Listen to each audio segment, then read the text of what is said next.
do sociology is not so easy. But it's real to me, sociology is so easy. Sociology is actually very easy if you get into it. Yeah, but to try to get into it is actually take a while. Yeah.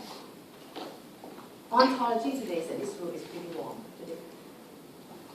Is it warm? Warm? Cold. Different ontological reality. What is real? What is true? Okay? What is ontology in sociology?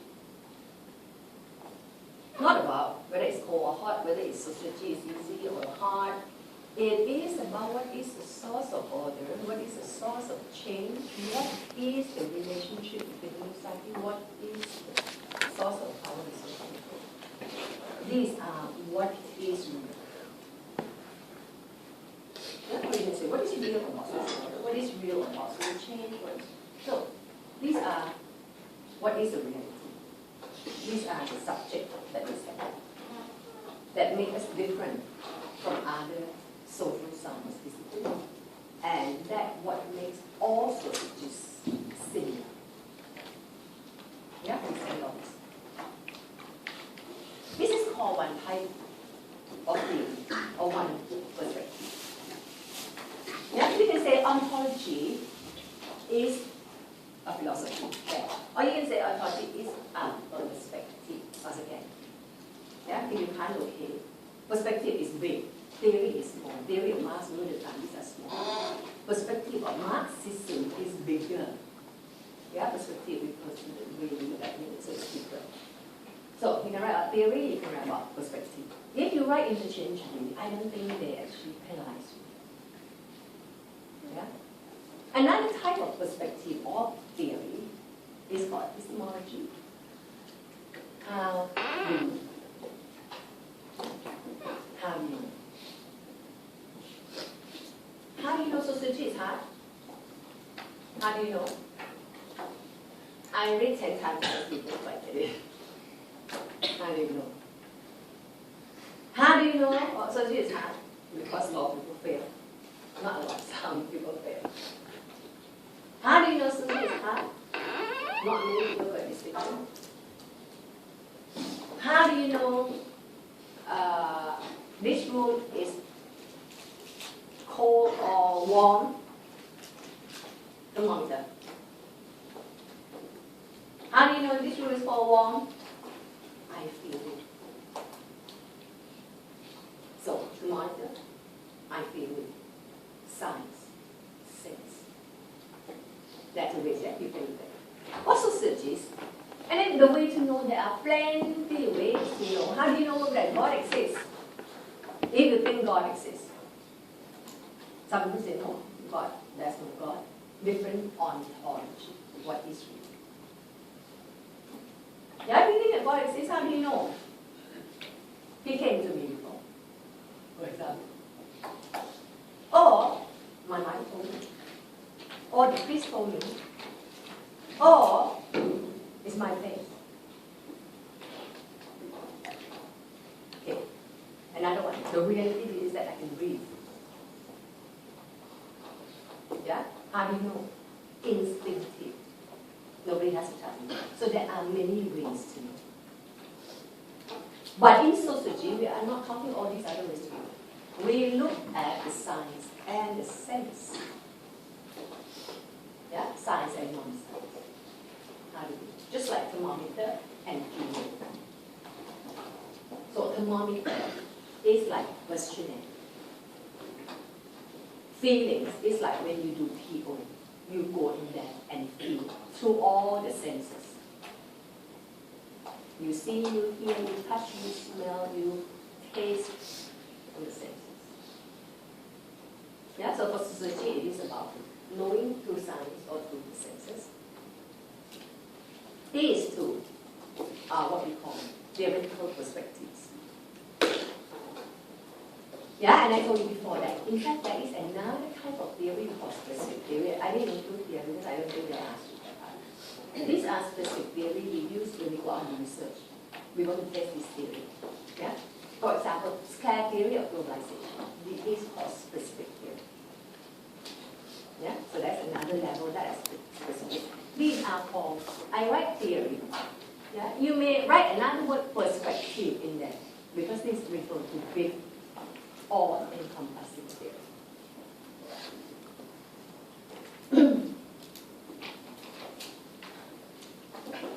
Research. You know what research is? Research refers to, again, what is research? Research is whereby, don't write like that. It's very common. Research refers to the process, yeah, or scientific or systematic investigation. Okay. Okay. Under research, there are two different items. Yeah. So you have something called methodology and method.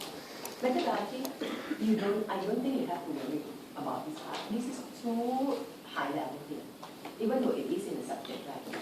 Yeah. Somehow. Methodology is, I don't even know methodology until maybe my postgrad. Yeah. Having said that, in fact, a lot of things in your subject, especially the theory part, I didn't know it until my postgrad. Yeah. For example, that dialectical materialism of Marx. For example, idealist Marxist, I didn't know it in my bachelor's degree level. Yeah, and so that I don't think you really need to know that, Anyway, you don't have that much time. You have to try to know more. From now to then, you've got to revise for it. Yeah? And we're going to have that. Okay. So, method refers to the technique of data collection, the distinction between primary, secondary. Each word there, please understand, yeah?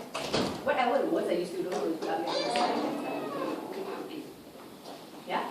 Primary, secondary, primary you do it yourself, secondary other people to do it second hand. Quantitative, qualitative. Yeah? That quantitative numbers, qualitative stories. Right? So, another way, if you want to write longer about what is sociology.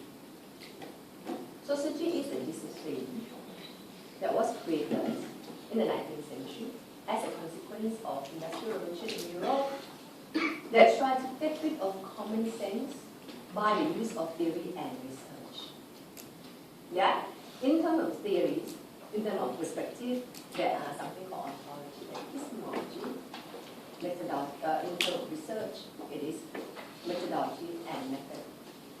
Yeah? Don't have to write all those. If you were to continue anything at all, write about ontology. Yeah? The question that sociologists ask are questions of order. How society change, how relationship between society is like, and how it's generated and used. Yeah? Longer. Longer still, then say, people don't agree. There are macro and micro. Let's say all these questions can be answered in different ways. That will worth about 10 or 12 months. If you need to put in theories into it. It's just what is short, just this, 2 marks. Yeah, 4 marks here with some example. 4 marks. 8 marks, 10 marks, then you start writing, completing the statements.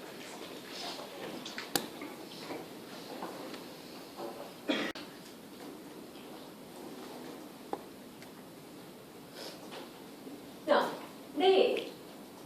they don't ask you directly what is sociology. Last time they used to. Last time they used to ask, okay, they give you a phrase. Sociology is social science having as its focus the study of institutions brought about by industrial revolution in the 19th century. Discuss. That one is 10 marks. Last time we used to ask. Yeah? Then you're going to start writing sociology. Yeah, it is. The social science that came in the 19th century and all that, and right into it, try to get rid of common sense. Yeah? Which, see, right when you say this common sense is naturalistic and individualistic assumption, you were reading that. Common sense means things happen naturally. That's why we can't do anything about it. Yeah? And then you write into competing ideas on top of this. Competing ideas, macro. Nowadays, they don't ask that kind of questions very often. But you still need to know what is sociology.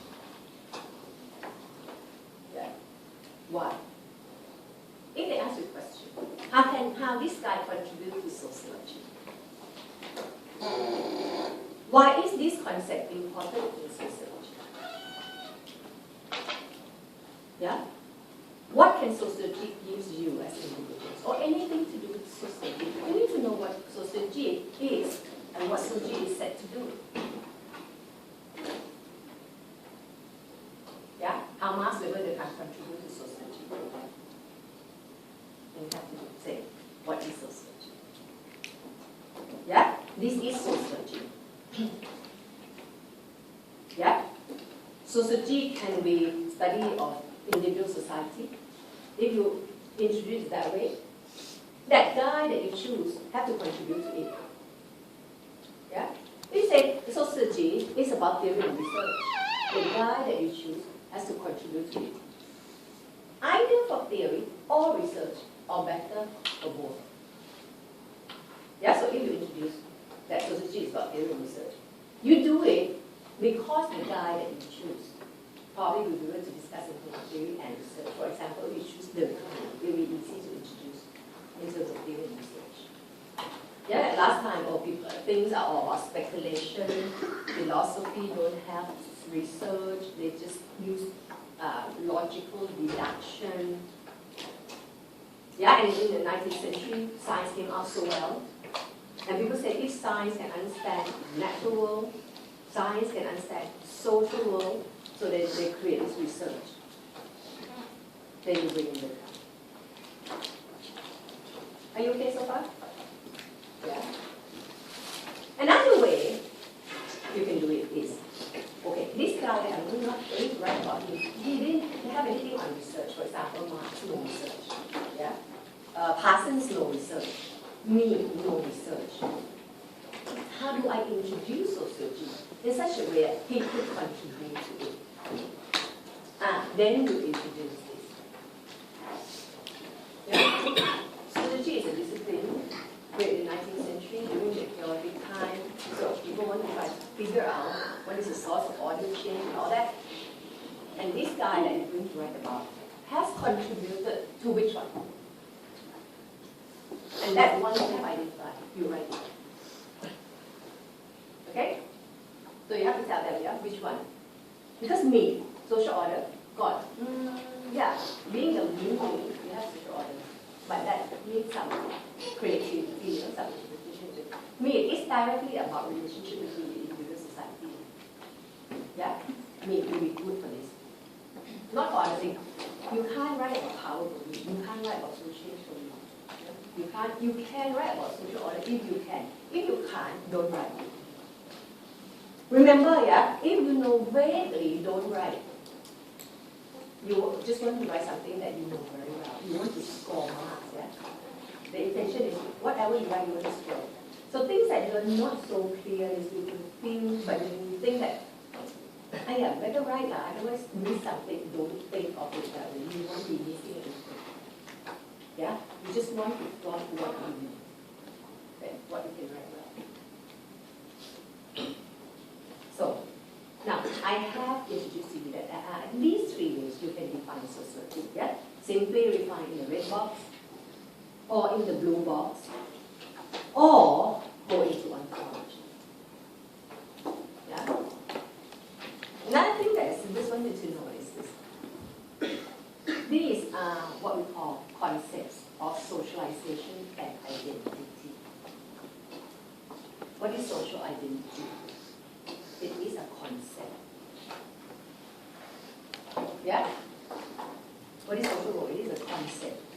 Personal identity. These are all concepts. So what you have is perspective, which is big. Theory, smaller. Concept, smaller than theory. Because theory comes from the limit of these concepts. Yeah? So in the theory, for example, theory of Marx, you see a lot of concepts being used. Yeah? Social fact is a concept. Alienation, a concept. Division of labor, a concept. Organic analogy, a concept. Yeah, so when they ask you what are these things, these are concepts. So these are the concepts on socialization and identity. Yeah, they want you to know all these concepts. What do you have to do? One. What did? Yeah, you have to be able to define it. Two, examples. Three, which most of you forget, the significance. Why are these concepts important? The significance. The significance now is very important because now they are not asking you straightforward. They are not asking you what is anymore. Last time they used to ask what is. That time when the exam questions a lot of what is, so easy for me, you know. During my revision, I give them my quite big set. All question answer. Go back, study this after exam, and they can pass. Good? No good. I was so terribly guilty. Last time I used to work before I came to this, I worked at one smaller school, just for I think a year. And you know what the school asked me to do? Asked me to do exactly this. They call it what? Model answers. Model answers. Asked me to produce model answers to students because they want to sell. I said, sorry, I quit. Never actually I quit. It's not right to do. Mine is not right because they say they don't keep money. No, it's not right. Because you, association is supposed to make them creative, right? Yeah? And you make them robot that cannot think. Right? So, they have to not work. Okay, anyway. Why are these important? I tell you why. They are important in two ways. In two ways. One. Okay. They are important to us, you and me. Because identity as male, social role as female, personal identity as handsome or not. For example, these three influence you. They make you who you are. You are not really yourself. True? You are a man according to what society tells you a man should be. We don't choose to be. You are a student according to what Singapore society says you should do. You are handsome because you are tall and fair and have like a V-shaped, V-shaped face and all that, all the Korean look nowadays. Yeah? Very different from that. I like somebody tall, dark. And I don't like these V-shapes. Yeah? I like roundish, I'm old-fashioned type. You see, whether handsome or ugly or fat or thin or whatever, you don't define this.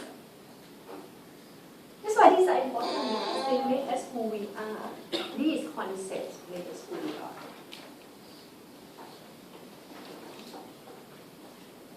Yeah. Now, these are concepts.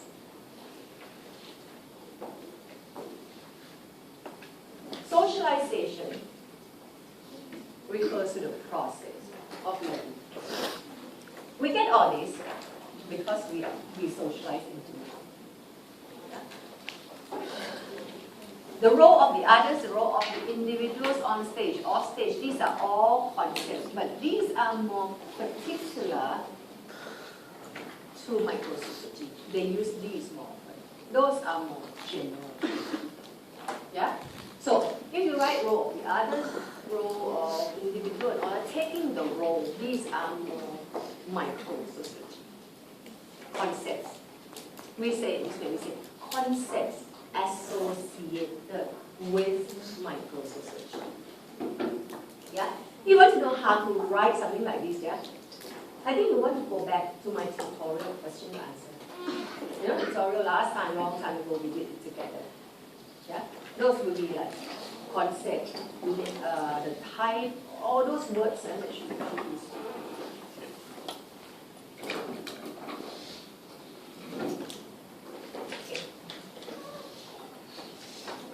All these are theories. All these are concepts. And I told you these concepts belong to theory. Yeah? Because all these concepts together make up theory. There are two ways you can think about these concepts. Yeah? Macro role. What is social role? 2 marks. You just write about, it refers to the concept that say the position or about position of people in the society and all that. Yeah? Okay. 2 marks and give example. 4 marks and up. 4 marks and up. Anything that pertains to theory, which is concept or perspective or whatever. Yeah? 4 marks and up. At least you have to write about one perspective. 6 marks, you start writing competing perspectives. You start writing macro. Yeah, but that's no definite rules. So if you can squeeze in, say, the 4 marks, yeah, you can squeeze in macro and micro will be very good. But be careful, don't write too long. You won't have time. If you have to sit for prelim, you will know. But prelim this year is really very easy. Serious. Because you go in there, you don't need to spend 5 minutes interpreting the questions, right? Yeah? You don't have to do that at all. The question is straightforward. You just have to think about your answer. Think about if you go there and you have to think about the question, what they mean by the question. That is metaphysics. Yeah? So therefore, you know, if it's straightforward, you will have enough time. Yeah? Like in the prelim, you will have enough time. But if it requires interpretation of the question, what do they mean? That kind of thing, then you run out of time quite quickly. Yeah, so it is a rule. If the question is about concept, not about method, yeah, the most basic is just to give definition and example. More, write one theory. More than that, write competing theories. So you have macro, micro. Surely this is about Parsons and Mead. But you won't know this very well until you get into chapter 4 first, yeah, the theory. So this one, go back and read up yourself. I hope you can shift this one in here somehow. My format is off now.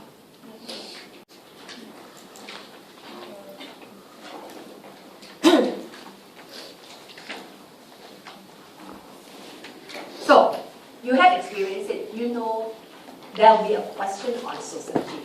Yeah, also sometimes sociology, common sense, something like that. Or sometimes sociology, sociological problems and social problems, you know, that kind of thing. Yeah, there'll be a question on that. And now probably 4 marks, 6 marks. Second, there'll be a question on this. Yeah, and most likely, you have to write about Parsons and Mead, because now question becomes very long. Yeah, so we're done. Do question and exam. Almost guaranteed you will have it.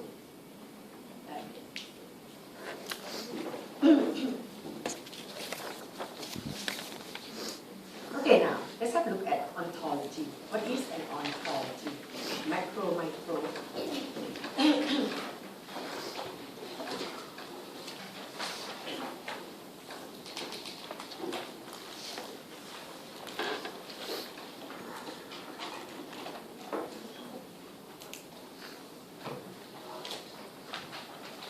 This page here,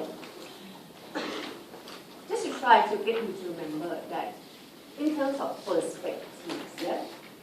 In terms of perspectives, sometimes they ask for perspectives. I hope they don't. I hope they ask you for theories. Yeah? Because theories is easier. Perspective, why, right, should be, you should focus on the concept, not the root of one. Yeah? I'll tell you later. So, what I want you to do is actually to have theories. Yeah? And later we say, okay, if the question comes out perspective, what to do? Maybe don't use this because this one a bit hard to do. This one, just to read, to get the boost of your understanding. Yeah. In terms of perspectives, the structural functionalism.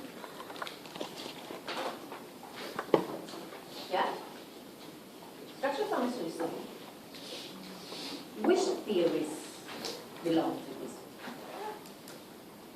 Be careful, yeah?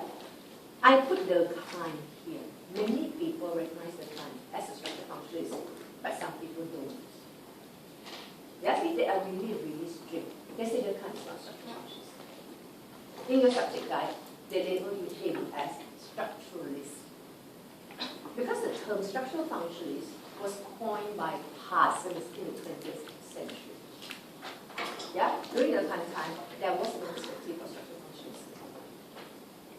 Yeah, anyway, as you know, all the ideas come from Durkheim. Yeah, but the main one is Parsons. Davis and all these are followers of Parsons. Robert Merton and all that, these are structural functionalists. Structural Marxism, idealist Marxism. Yeah, I don't think you need to actually make that distinction. Yeah, but this one, to follow the subject guide. The subject guide said you need to know structural and idealist, but I don't think you want to do that because when you try to write something more sophisticated, now if you know it, do it. Yeah, if you're still quite vague about why is there such two different, categories, if you're still confused, don't write.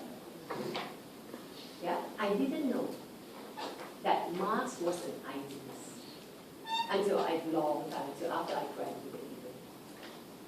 Yeah, I don't think many people know Marx was an idealist. People who label him an idealist say this. See, Marx was very concerned with human nature. Yeah? Human nature that we are creative, we are cooperative, we're conscious, and that kind of good nature of us has been taken away and we just alienated. Alienation is an idea. Yeah? So people will say, okay, look at Marx. Marx has an idealist version of it too. Then become idealist Marxists. Yeah? You will write about alienation. Yeah? You may mention, oh, this idealist, some people recognize him as an idealist as well in this concept. Just put it by the way. Yeah, try not to start in the beginning. Yeah? Marx got idealist and materialist. If you do that, you expect you unlock what is happening. Yeah? And say why idealist. Okay. Postmodernist theory, they never ask themselves. I used to ask them, do I have to cover it up? Because I spent a whole lecture doing it. Yeah? They say, I have to do it. They never ask. If they ask, it's fine. Fine to write it up. Social action, no, structural Marxism, you know how Marx. Social action, you know this? Social action, right? You know Weber, right? Why Parsons also here? Because once upon a time, when Parsons was young, he was a social action theorist. Yeah, he followed Weber. Later he switched. Okay? Interactionism means interactionism is me. Symbolic interactionism is Blumer. Yeah? Sometimes you can call them all interactionism also. But the real perspective that is famous is created by Blumer that put all the ideas of Weber and create symbolic interactionism. Yeah, so you may want to bracket beside Blumer a bit, SI there, symbolic interactionism, or add another word here, symbolic interactionism.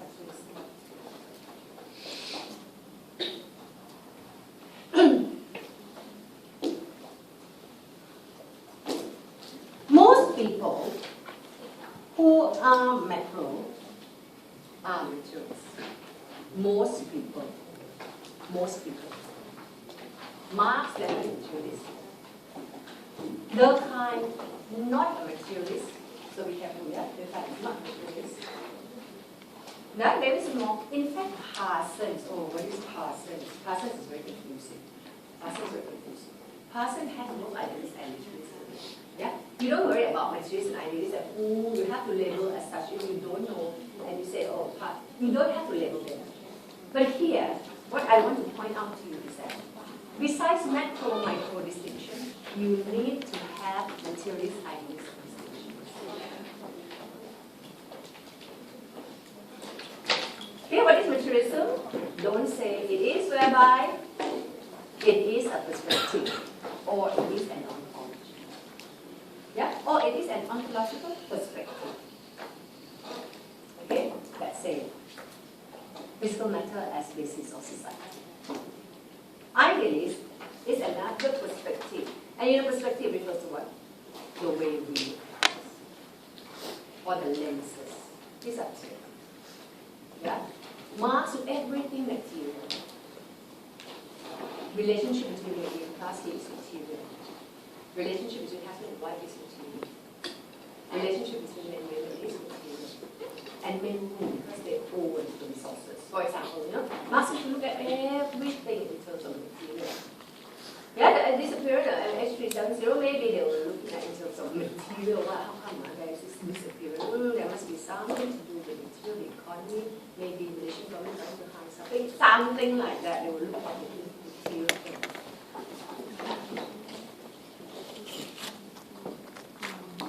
Idealist. Now, just now I said, these are macro, remember? Macro. Okay. Are materialists. Most, not everyone. And in fact, there is no relationship between macro and materialist idealism. No relationship. They're separate categories. Yeah? However, all micro systems are idealists. All micro are idealists. And it's very easy to understand. Because micro look at something small. What is that thing small? People.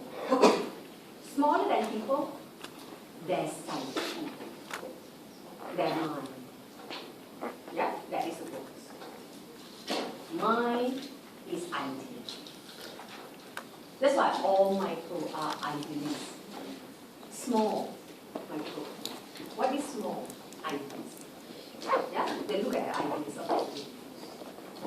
So you have Max Planck, you have the Carnegie, Gottman, as idealists. Yeah, but be careful, yeah, Durkheim is not micro, yeah. Sometimes it's a bit, maybe I should have do something about it. Durkheim, in fact, is macro, yeah. You see Durkheim here. That's why sometimes to squeeze people in box, you know, quite hard. The exercise when you do questionnaire, quite hard. You lose a lot of using. But anyway, I think put in box like that, easy for you to conceptualize and put things, all the, you know, all the jigsaw puzzle, all together, link them together.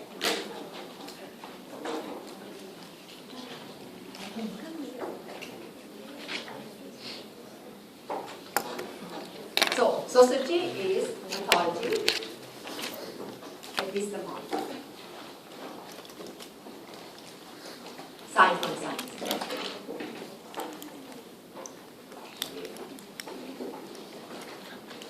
So you have positivism. What is positivism? Again, look, whereby people believe that no, it is a perspective, or it is a theory of knowledge, or it is a, what do I write that? It is theory of knowledge, maybe a better word than epistemology. It is a theory of knowledge. Write another word there, theory of knowledge in society. Some people prefer to call it theory of knowledge in society.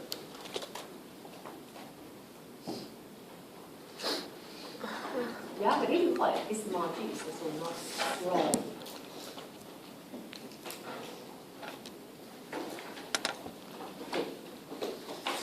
There are many things you can write about this.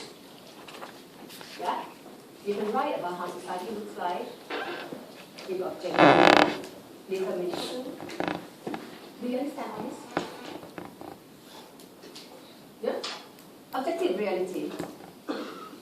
Yeah? That are causally related. Objective reality. Gender is objective. Can you imagine that? Gender is an objective category. That's male, female. Gender we use very often because it's easiest to understand. Yeah, that's male, female. Beneath is fixed. Yeah. That is causally related. How gender link with other activities. Link with work, for example, is fixed. Men usually don't do housework, for example. You know, so things that happen in society happen in a fixed manner. Okay? The kind of suicide. Link with family, religion, and all that. That is all, you know, also relation among all these sectors. Just like brain, linked with many things that happen in these manners. Yeah? Okay? So, these are many steps. Determinism means we are determined. We don't have choice. Yeah, society control us. So therefore, we don't have to study the individuals. That's what we mean. Explanation, the aim is to explain. Explain what? Because things are causally linked, right? We want to know the causes of things. Empiricism, this is very important. You must know. You must know empiricism. If you want to write about positivism, the most important is empiricism. What is empiricism? It is a philosophy of knowledge. Yeah? Philosophy is not sociology. It's philosophy of knowledge. Yeah? That stress observation. Yeah? Believe that realities are things that can be observed directly, that speak for themselves. Theory must be tested with data. Data very important. Okay? To know positivism, the easiest way to know positivism is to think of naturalism. Some use the word naturalism, or scientists. Scientists. What scientists study? Scientists study things in nature. Yeah, rain, thunderstorm, volcano, earthquake, day, night. All this happen in fixed manner. That's why we can predict. Correct? Yeah. They exist objectively. Yeah, that's objective. Pattern, it is pattern the way it is pattern. We have no control over it. How to understand it? Watch. Keep watching. Scientists watch. Scientists are people who are curious. Serious. They are type of curious. They watch. They keep watching, and this is called empiricism. Yeah? It is a philosophy that says reality, knowledge comes from things that we watch, we observe. In fact, after they watch, until they say, I can find some clue about, how the brain works, they have a hypothesis. Only then they bring it to the lab. Yeah?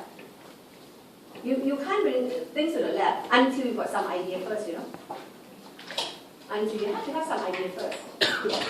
You have to watch the trees. How come there's no rain? A lot of trees die. Yeah? When rain comes again, it starts to sprout again. Any season when drought comes, more trees die. Water must be involved. Then they bring it to lab. Because they can control much better, yeah? Only just give water, other things we control. Yeah? Positivists want to be safe. Society is like a tree. The tree, the growth of the tree is related to many factors that is non-relevant. Different types of trees need different level of water, correct? Yeah? Some trees give a lot of water, or they are happy. Some trees give too much water, they die. So tree, water, sunlight, some trees need more, some trees need less sunlight, is fixed. Okay? Then, suicide.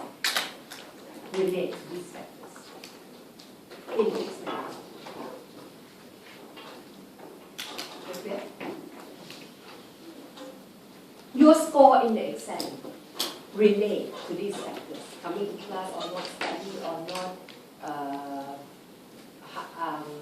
what kind of support you have from the family. These are factors that are causally related. That is the structure of everything that is happening in society. Non-random. Yeah, you think of the trees, you think of the time, you think of this class, you think of anything. Then possibly say, if we want to find out what you feel yourselves or how well you do in the exam, what we do, we watch. And criticism. Watch. When you watch, what you watch is the real thing. That is the truth. The data is very real. Yeah? This summarizes what I said up here. Now, I have all this. You see, determinism I didn't put in. I can. Yeah. I can say, when I watch the plant grow, I am not involved. Yeah? You are a good example. Because it's not our society. Determinism mainly means that you don't study individuals because individuals are just the bearer of the social structure. We don't have choice like that. I tell you, this part on determinism is the most difficult to write, so don't write. Yeah? So whatever you can't write, don't write. And I told you that things that you must write is about patterns that are causally related. That one have to write. Why cause effect is so important? Because it will link to the method later on. Yeah? Reality that are causally related and empiricism is to be really accurate. Yeah? Things that happen in society don't happen at random. They are fixed patterns composing of factors that are causally related. And to find the reality, you've got to observe. That's what you learn. Yeah, so things that happen in society happen in fixed manners. Yeah, they compose with things that are causally or factors that are causally related. And to find out the reality, you've got to observe. Yeah. How do you do research? Anything that allows causal analysis. You okay? Anything that allows causal analysis. So it's got to be quantitative. You clear? You want to know cause effect, you have to do correlation. For you to do correlation, you must have numbers. Yeah? You have to have data in quantifiable form. So you have example of Durkheim on suicide, Karl Popper,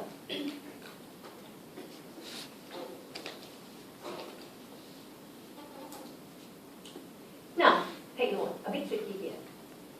Durkheim on suicide, people say, is a very good example of positivistic research. But in fact, in terms of the theory, in fact, he is a realist. Yeah, so be careful with it. Yeah? You want to write suicide, you write, many people regard suicide as a good example of positivistic research, even though Durkheim is considered by me as realist. People say he's a realist. This piece of research is a good example of positivistic research.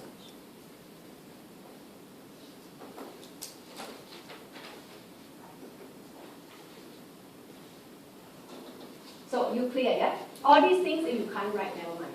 Yeah? You just have to write, saying that that's the pattern. Things that happen in society is not random. Yeah? And there are factors that are causally related. You will know it through observation. Yeah? What kind of observation? that allows you to understand the causes quantitatively. Now, do you remember Karl Popper? Do you remember Karl Popper? Karl Popper? Karl Popper who said, theories, building a theories is like drilling into a swamp, you know that? Yes? Drill into a swamp. There is no solid base for theory. Yeah? You collect data so that the theory is supported in the meantime. But we are not saying it's the law. It's the truth. We are not saying that. Because it is still subjected to falsification. In that sense, Karl Popper already started to question empiricists' theory of knowledge. Yeah, empiricists say you have to collect data. Data is so important. Data is the truth. And the idea is to go out there and get more and more and more and more data. Okay? Karl Popper said not true. That is not enough. You have to start with a hypothesis, hypothetical deductive research. Yeah, you have to start with hypothesis and you collect data. You have a hypothesis and you keep collecting data. Hypothesis is not rejected, not falsified. It's true. In the meantime, not falsified. So in that sense, empiricist, empiricist epistemology has been questioned by Karl. Later on, it was rejected totally by realists. So what realists come out is this. They came out to reject empiricism. Yeah, they came out to reject empiricism as the way to know. Yeah? They say data is not the source of reality. Because what we want to know is the real, not the empiricist. Yeah, there are three levels of reality, remember that? Empiricism, actual, and the real. Yeah? We want to know the real. And that comes realism. Yeah? If you want to write about realism again, you say it is an epistemology, it is a theory of knowledge, or it is a perspective that came out in the 20th century to reject empiricist idea. Yeah? Of the source of knowledge. So what you do is to write about empiricism. Yeah? To reject empiricism. I told you empiricism is very important. In fact, it goes this way. Now listen, yeah? Positivism is a theory of knowledge in sociology that makes use of empiricist philosophy. Yes, and that is what it exactly is. Yeah, positivism refers to theory of knowledge in sociology. In sociology, because other people don't have, psychology don't have, philosophy, all those people don't have positivism. Positivism is theory of knowledge in sociology that makes use of empiricist philosophy of knowledge. So empiricism is not sociology, you know, it is philosophy. Rationalism is philosophy too. Yeah? So you say, positivists make use of this. You really say you use the wrong thing. You know, the things that you see is not the real thing, not even the actual thing, not the real thing. It's just something you can observe. And these things you can observe may actually lead you to the wrong thing. Yeah?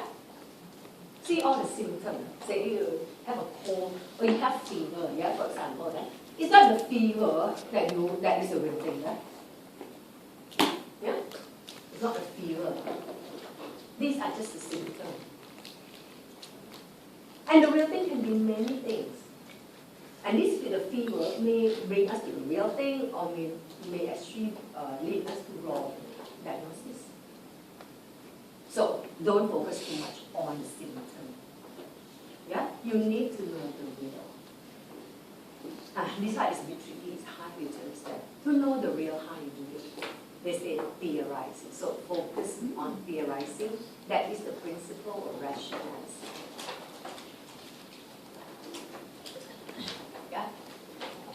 All these things are under realism, objective, subjective, non-determinism, studies with probability. Until now, you don't get it, don't write. These parts are difficult here. Yeah, this part you will write well if you understand Weber. Yeah, it's very near Weber, objective, subjective. Yeah, people people think they have choice. This one varies with Weberian. Okay. Great. The last one is a non-science one. This one is the easiest one. This one is about okay. This is interpretivism phenomenology. Again, it's a theory of knowledge that makes use of Verstehen as the way to know. Yeah. Why use Verstehen? Because the reality exists in the minds of people. You understand what I'm trying to say? Yeah? Reality is what exists in your mind. There is no structural reality. There's no objective reality. Yeah? People in this class have different ideas. People at the bars have different ideas. They may share some common ideas. But what we need to know is their ideas. There is no pre-existing structure. Yeah? Society, even though there may be pattern, but it is pattern right here, right now. Right there, right then. Pattern change. It doesn't pre-exist people. It is made by people right here, right there, right here, right now. Okay? So therefore, how do you know? Go into their mind. Verstehen. Yeah? Put yourself in their shoes. How will they ask you? One, they ask you what is positivism, or what is realism, or what is interpretivism. Yeah? Then you write what it is. Don't forget to bring examples. Those you worth about 4 marks. Yeah? Second way they can ask is, why positivists use quantity? Can you write that? Why they use quantity? And that will probably worth something like 6 months. Yeah? You will write why Durkheim use statistics. They may ask directly, why positivists like Durkheim use statistics? Or why individualists use PO? Yeah? Or unstructured interview. Or why Goffman use PO? Another question. Another type of question. Why positivists can't use PO? Yeah? Positivists want to find cause, right? Of course they can't use PO. PO doesn't give them numbers. Right? And another one, why individuals can't use questionnaire? Yeah? Surely they can't use questionnaire because they want to understand people's mind. Yeah? You ask people questionnaire, ask people, you don't see how minds or how perception evolves over time. Yeah? Very important to see Goffman wants to see how people become mad over time, right? Surely he can't use questionnaire. Yeah? No, mainly because he can't follow the process. Not because many people can't talk, right? But he can't really follow the process. Those would be something like, 6 to 8 marks, yeah? Why this guy has to use this, that guy has to use that, or why this guy can't use that guy can't use this. Another one type that they ask quite often is big one, 12 marks. Debate between science and science. Yeah, and that will work 12 marks, 1 each, or 1.5 each. Yeah, debate between science and science. They can say, okay, sociology is a social science, discuss. Yes, no. Yeah? Some people argue that sociology cannot use the method of science. Do you agree? Yes. Sociology cannot be science. Do you agree? No. Some people say can be. Some people say cannot. You know? That kind of thing, and that would be so. Okay, so that is epistemology. And I write a lot on epistemology for you. After I finish all this, I'll show you what else you have to go back and read. Do you have any questions so far? Yeah? A, right? The section A, yeah? You think so? One thing I still don't agree with Steve. I have to really try to think. Yesterday I was trying to locate him, but he went from me. He told students that unstructured interview never have philosophical validity, right?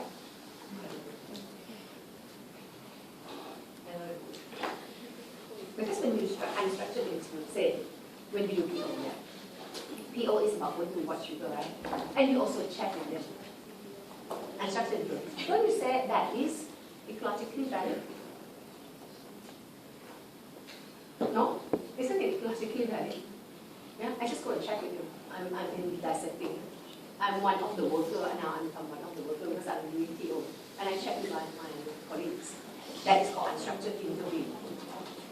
Why can't it be ecologically valid? So, there'll be a lot of things that I have to write to them and try to.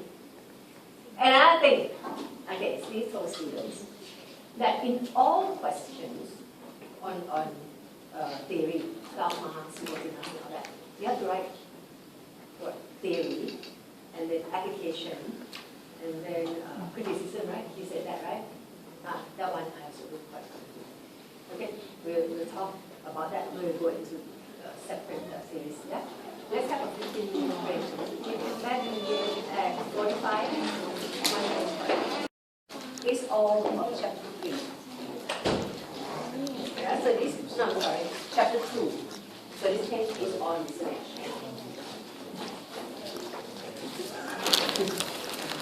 For the research, typically there will be a question.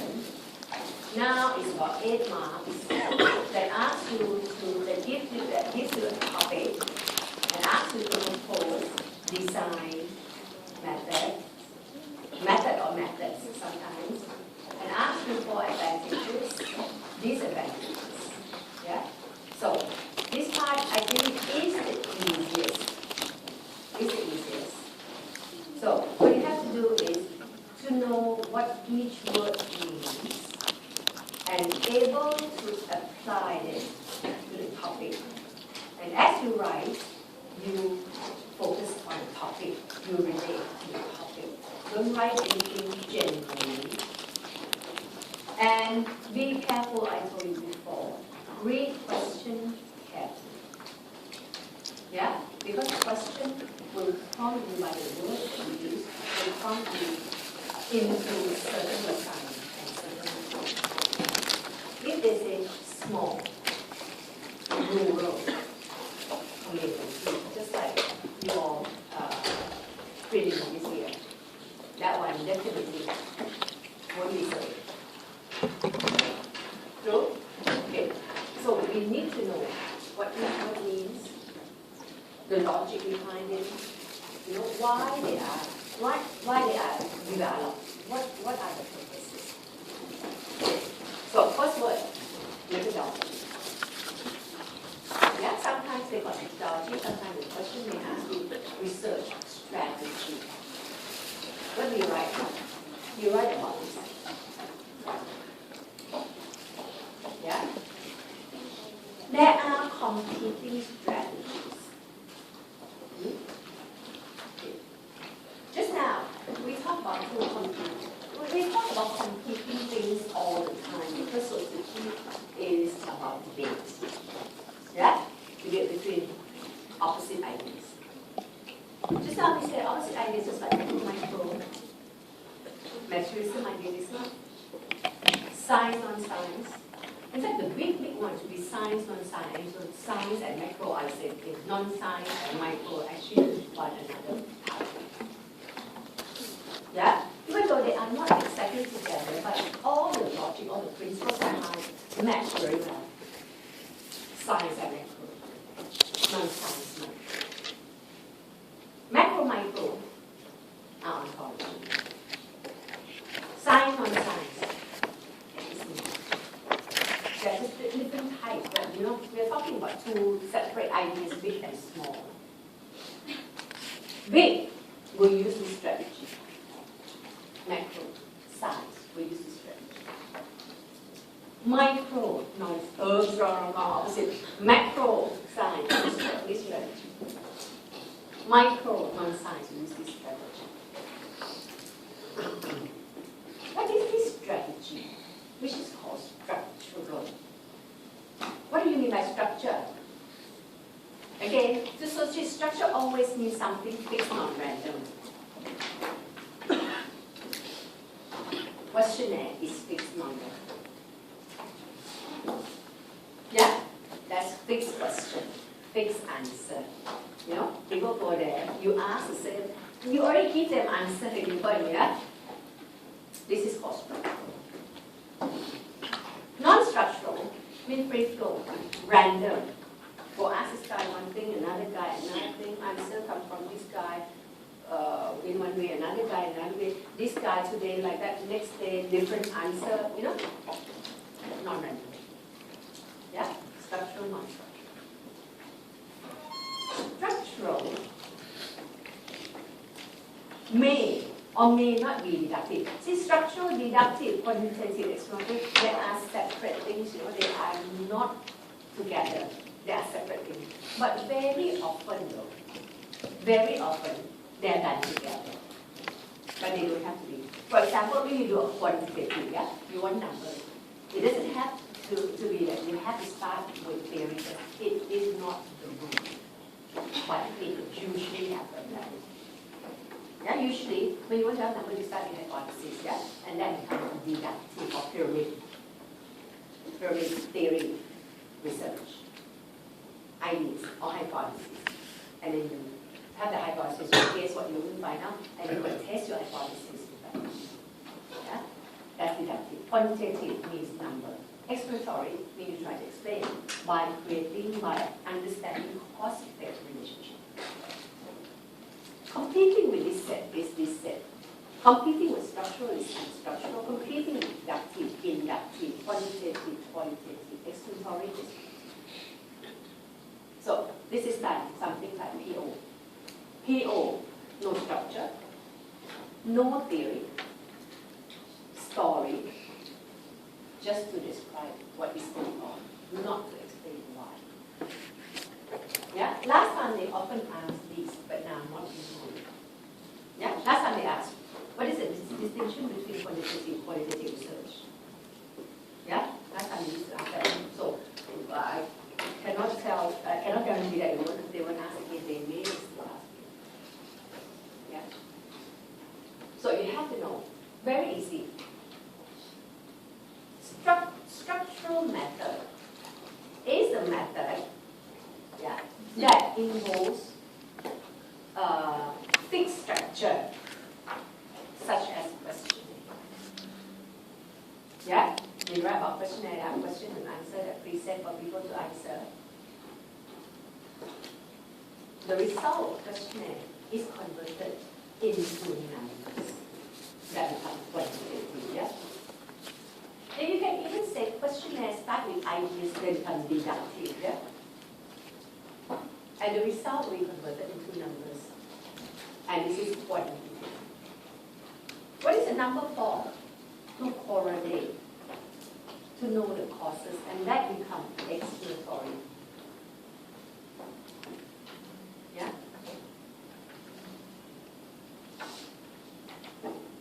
If they ask you what is deductive research, it is the research that starts with theory. Yeah? Theory and research, and then research is done. For example, questionnaire. Yeah? You start with questions, you send answer, you go on and ask people, you come back, you have, you convert it into numbers to explain. So you have all those categories in here. What is quantitative research? It is the research that aims to collect numerical data or data that can be converted in numerical form. For example, question. Yeah? Then you start. Okay, you start by having hypotheses. You have questions, you have answer, you go and ask people, you come back and convert it into numbers in order to quantify and analyze it statistically. You have correlation, you can explain. Yeah? See, when I say that, you write about all these, yeah? Now, lastly, listen again, yeah? What is an explanatory research? It is the research, it is the design on the method, it is the research that aims to explain by establishing causation. For example, when you use questioning, yeah, which is a standard measurement, you have hypothesis. From the hypothesis, you write all the questions, you answer. You go out, do field work, you collect data, come back, you convert those into numerical data in order that you can quantify and analyze statistically, then you can explain. You feel that? Yeah? So same here, decide. To me, it's easier that way because they come together. You ask the descriptive, this is the first. This is qualitative, this is the type of data that you get. Inductive, this is where you start.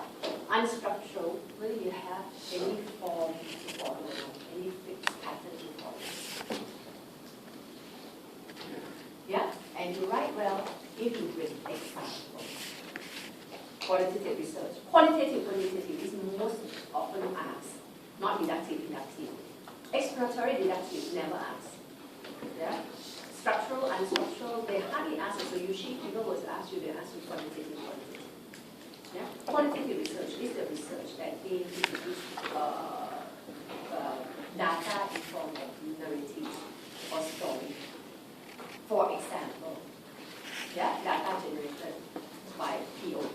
And then we can't do PO. When you do PO, you don't have any ideas, you don't have any question beforehand, you go to viewer, and you go to collect data come out in terms of description, story, field note, all that, and you just present in descriptive form.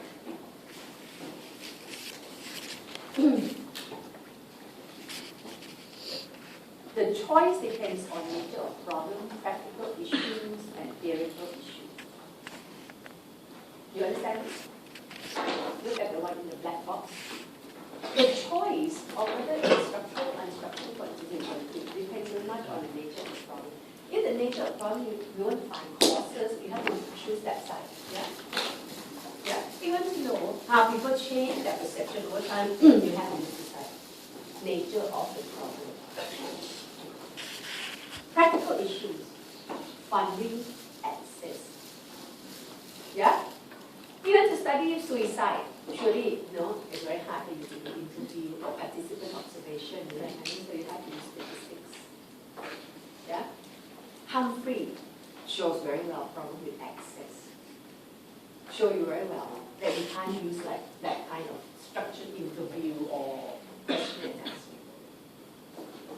One last one that you have to remember and know it very well, even though this is more difficult, is theoretical issue.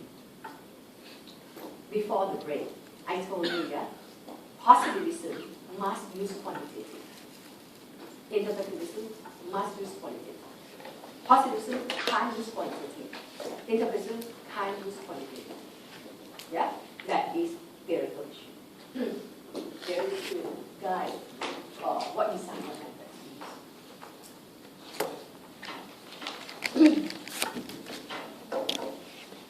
Research design refers to the plan. There are 4 types of design: ethnography, comparative, survey, and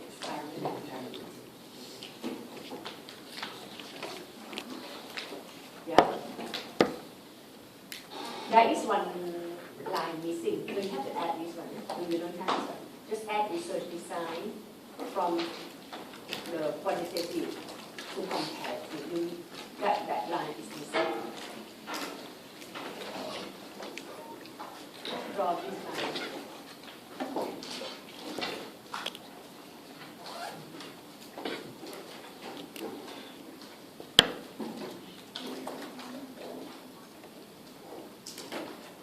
Because these are the summary, yeah? So what I mean is that every word that you have to understand, and you have to remember every word, yeah? Meaning, what you need to know about each design, you need to know what they are for, okay? What they can do. Yeah? Ethnography is about small and deep. That is it. Small group. Small rural community, small and deep. You want the depth. And just now I told you, depth about what? About people's identity. That is the depth. You want that. So you want to do ethnography. Right? Contrast with ethnography is survey. Survey, instead of small and deep, is large and superficial. Yeah? Not small, but large, breadth, the superficial kind of data. Yeah? So it depends. So if the question somehow is a small and deep thing, you do ethnography. Yeah? If it's about a lot of people, it is survey.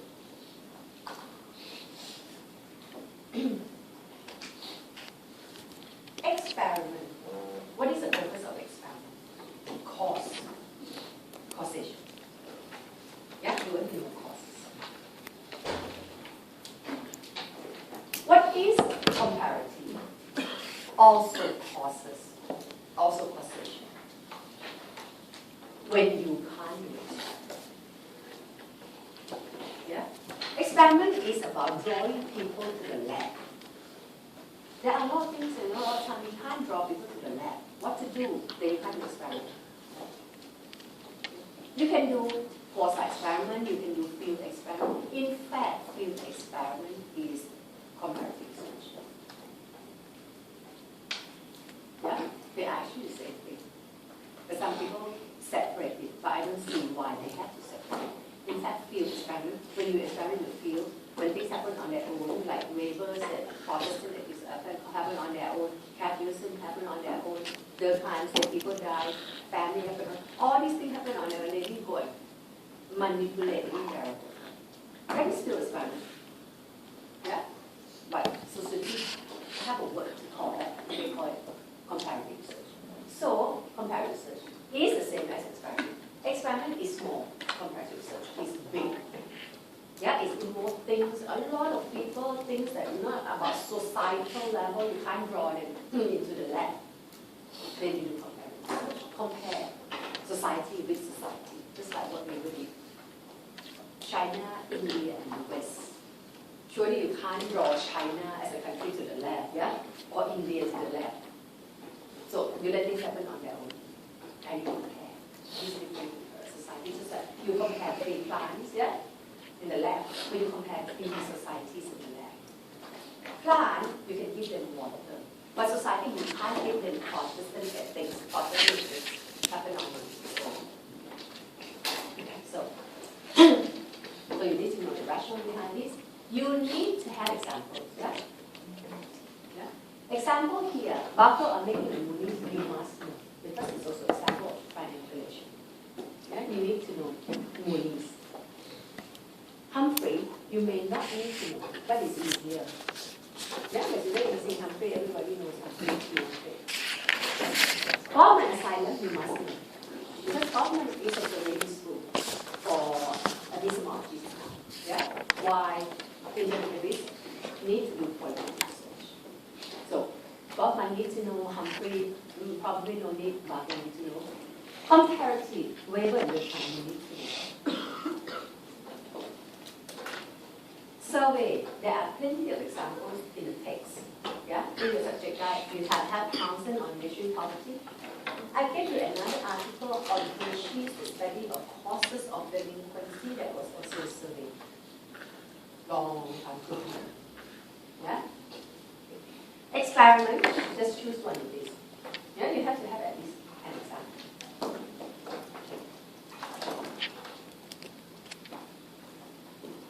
Okay. Each design makes use of different methods. That's so design in what color is this? In blue. Take these methods in blue. Yeah? For example, ethnography. Small ideas depth. How do you get depth? How do you get people's knowledge or ideas of perception? Unstructured observation. Yeah? Don't participate. Come sit here and watch. Unstructured, no checklist. Nothing to check. Just watch and write whatever comes from your observation. Not used very often. Not used very often. Yeah? More often used by psychologists when they observe like kids, yeah? Kids who are abusive, like kids know things, activity, and then they observe and they write their report. Yeah? And those would be unstructured observation.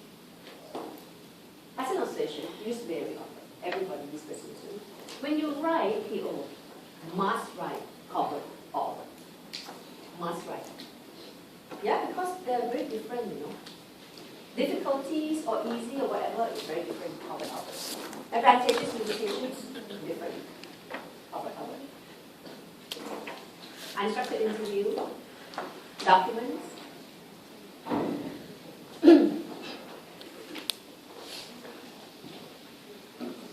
Comparative.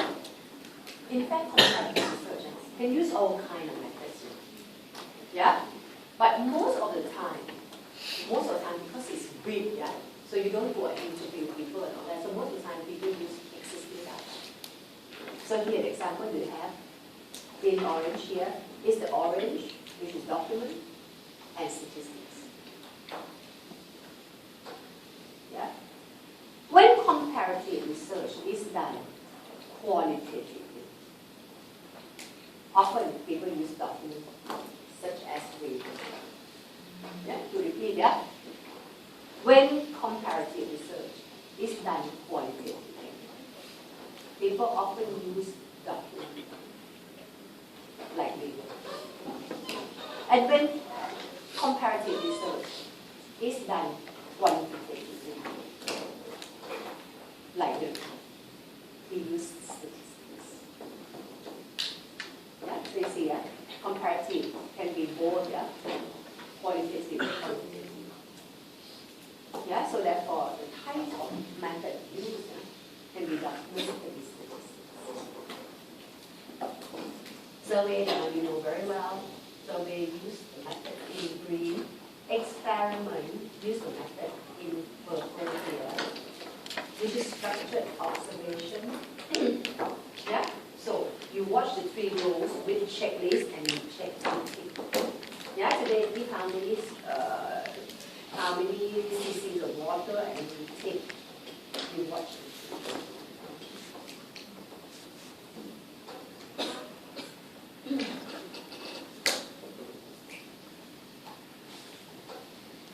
Okay, you need to know advantages, disadvantages.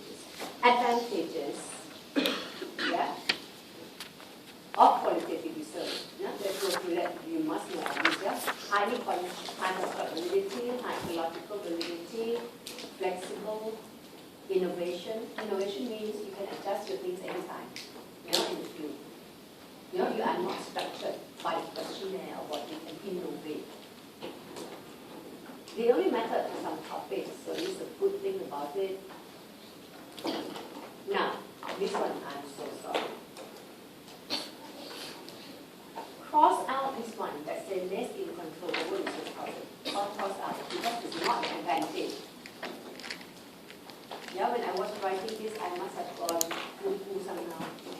So cross out less in control over research process. Cross it out because this is not an advantage. Limitations, less objective. T, wrong spelling. Not standardized, less reliable, less transparent, introduce effect, ungeneralized.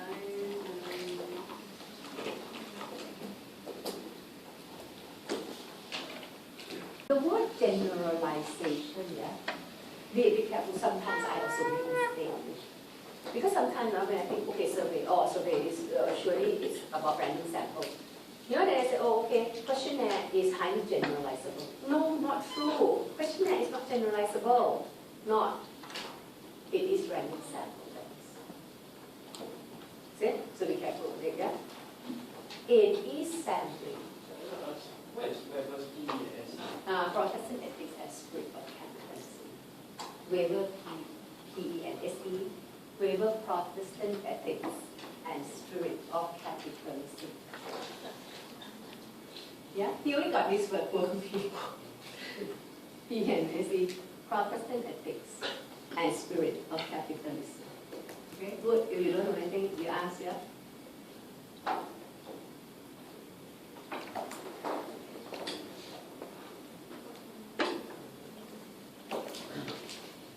Okay, now, besides advantages, you need to know disadvantages. Yeah? Write that word disadvantages somewhere here. Disadvantages means limitations and difficulties. Both are disadvantages. But I told you before, write about limitations first, because that's when you get more marks. Yeah? Because they are more abstract. If you are able to show that you understand abstract concept, you'll get more marks. Yeah? By writing that, oh, it's time consuming, it's labor intensive, those are straightforward. That's why you don't need to be very smart to understand that.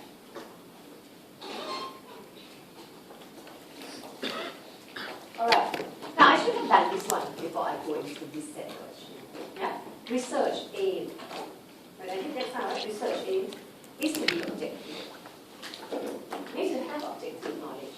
What does it mean? Knowledge free from bias, opinion, judgment. Okay?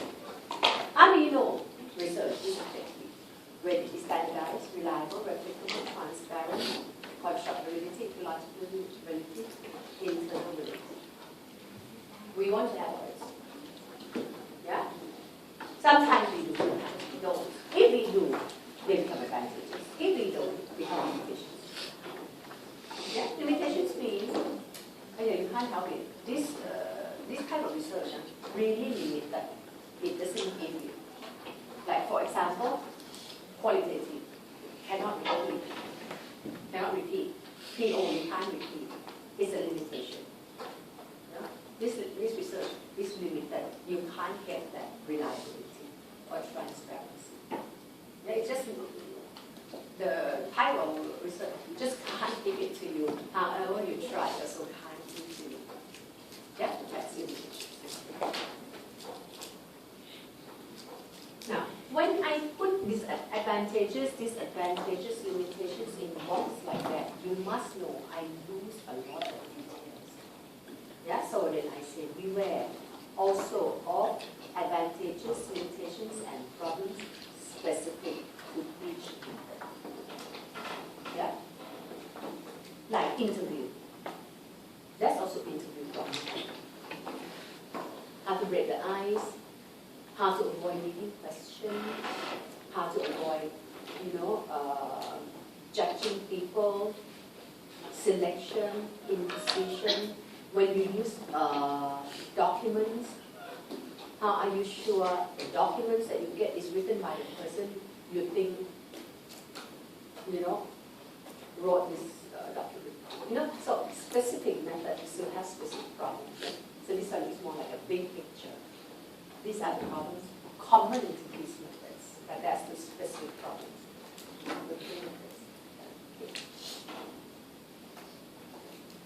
You know that these criteria are what we try to achieve, yeah? Because they help research to be objective. We want to have these criteria, but we don't have all of it. Whatever are advantages of quantitative. advantages or limitations of politics, and vice versa. Then you say this one is high constructability, right? This one lack constructability, see that? This one is more objective, this one is less objective, yeah? So advantages of one become limitations of the opposite designs and methods. Okay? So we don't have all of it. What to do? Triangulation. Yeah? Here, there are three types of triangulation. Yeah? Theoretical triangulation, researcher triangulation, and method triangulation. Here, this diagram is our method. So, let me combine. Why don't we take one from quantitative, one from qualitative, no qualitative, one from qualitative, one from quantitative. Why don't we combine questionnaire, which is highly reliable, with PO, which is highly valued. Yeah, then you have all. And you have the balance. You have numbers, you also have story, you also have depth. Yeah? You win over the positivists, you also win over the interpretativists. That's why triangulation is good. Why people don't do it? Oh, it lost a lot of time. Yeah, instead of just do one research, you have to do another one. Nobody is as studious as Andy Barker spent 6 years doing research. So Suji's trying to finish quickly so that they get the funding quickly. And then they can go apply for another funding. Research. Okay, that is the research. Yeah, so that will be a question, a topic given to you, and say, with this topic, what kind of design, what kind of method, advantages, limitations, difficulties. Another word you want to write here, I should have written, I forgot, practical problems. Write the word practical problems, that's sometimes they ask. They may ask difficulties, they may ask practical problems. Okay, that is research. Lastly is ask you to write master time waiver me. Although I think I told you before that you need to know two very well. You need to know two very well. Why? First reason, in case your favorite doesn't come up. Second, in case they ask you to compare. So you know it in the way you can compare contrast. Yeah? What do you want to compare? So I have created, I think all of us do the same thing. I think I'm sure Steve has done something like this with you too, yeah? What do you want to compare? You want to compare, for example, materialism, idealism.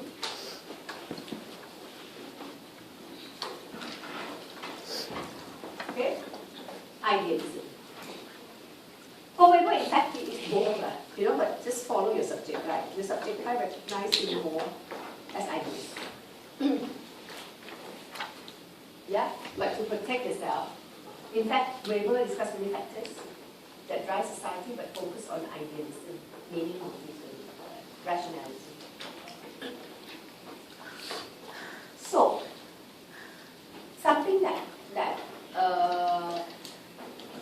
is rested on the same basis that you can compare. Yeah? Materialism, idealism, conflict, consensus, conflict. If you don't know, you're right. You can't compare materialism with consensus, they are not comparable. It's just like I'm comparing your head with her, it's full, I think you can't compare that. Yeah? Structuralism, action failure. Okay? When you compare contrast, I think this is one graph that is easy for them. Steve told you how to do it. Steve told you that, students told me, Steve said there are 4 things that you have to write. I just heard about it vaguely. 4 things you said you have to write, right? One is what? Modality and rigor. Second is concepts, right? Keywords. Modality, keywords. What else? Evaluation. Is it? application, right? This is in his code. Only, yeah? Okay. So he said, modernity. Keywords. Right? These are keywords. No? This is attend. This is attend.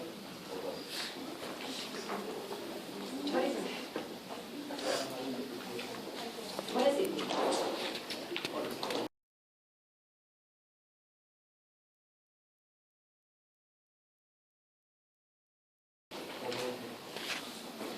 Modernity. So interpretation of modernity, what is the meaning of modernity? Second, analysis. What is it? Key concept. Okay. Third is application and criticism, evaluation.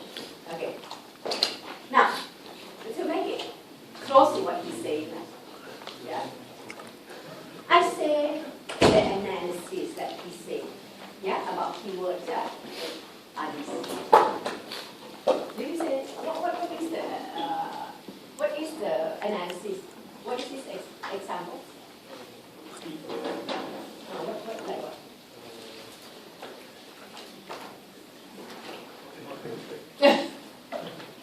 He answers. Okay, now you can take these like zero-sum, dialectic, economy, materialism, force of production. These are key concepts. Yeah, you take this as key concepts. So, please say you got to write about ontology. Yeah, in my term I call it ontology. Yeah, we call it analysis. I'm not the word analysis. Okay, one way I think you can write is about ontology. Another way you can write is about epistemology. If they ask you for contribution, yeah, you can say ontological contribution, epistemological contribution, nothing progressive, yeah. Yeah. Type of theory, no need. This one is just for you to try to compare with philosophy, but probably you won't write. Focus, critique of capitalism, explain social order, identify factors. You will not want to write as separate paragraphs because they're too small. Yeah, it can be combined with other things. But to create all this for you, then you know. How do you compare and contrast it? Yeah. Individuals and society structuralism, these are probably too small. Something that you can actually, individual society may be combined with these. Role of actors in change can be together because they all talk about the individuals, the role of individuals, and how individuals play an active role or they are being determined.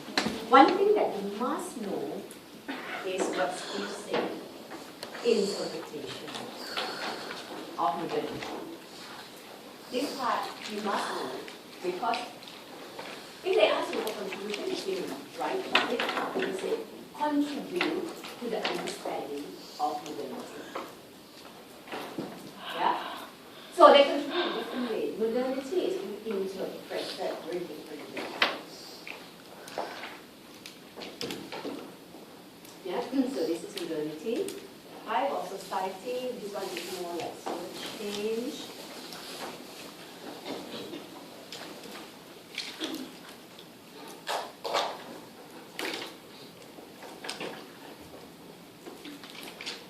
Now, and these two, Steve said, you must write. Criticism and application. What you write about criticism depends on what you write earlier on. You will only criticize things that you write, yeah? It's not like, okay, you write this and then suddenly criticize something else. Except if you say all the things that he wrote, that he has contributed, miss this one, that you can write. Say for example, the kind, very great in terms of relationship between human society and all that. But criticism is that his theory ignore power. Yeah? He cannot explain that. Okay. So you say you have to have one paragraph of criticism. application. Yeah, I keep telling you, you must have it. You must have it.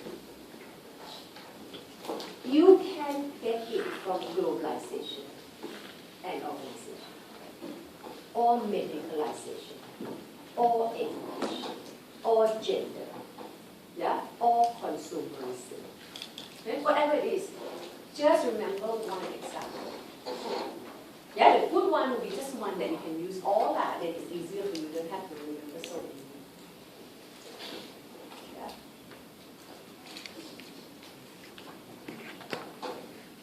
Marx. Increasing, now, global inequality can do very well, especially if you write, and you write into square, yeah? And it will be very easy to say problem today that can be explained by Marxism is global inequality, or inequality in Singapore. Medicalization, you have it. Consumerism. Anything? No. What do you write? You know what? I really don't know. I always argue that if they ask you to write contribution to sociology, you shouldn't have to write about this application. That's what I say. I got really confused with whoever going to write a marking scheme. Whoever write marking scheme, those are powerful. Because the person who write marking scheme, I think will see right marking scheme. She'll write and then she'll tell the markers, yeah, how to mark each question. You know, what content should be each question, you know that kind of thing. Yeah. Because say, I don't know, if they ask you for contribution, you start. Yeah, contribution to what? To sociology, you know. There are many types of contribution, contribution to sociology, or contribution to the understanding of society today, to different things. Yeah? If contribution to sociology, you have to start with sociology, what sociology said to you. And this guy contribute whatever he contributes to it.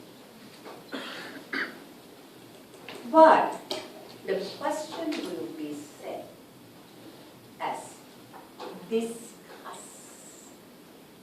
Discuss. And the word discuss can be anything. Yeah?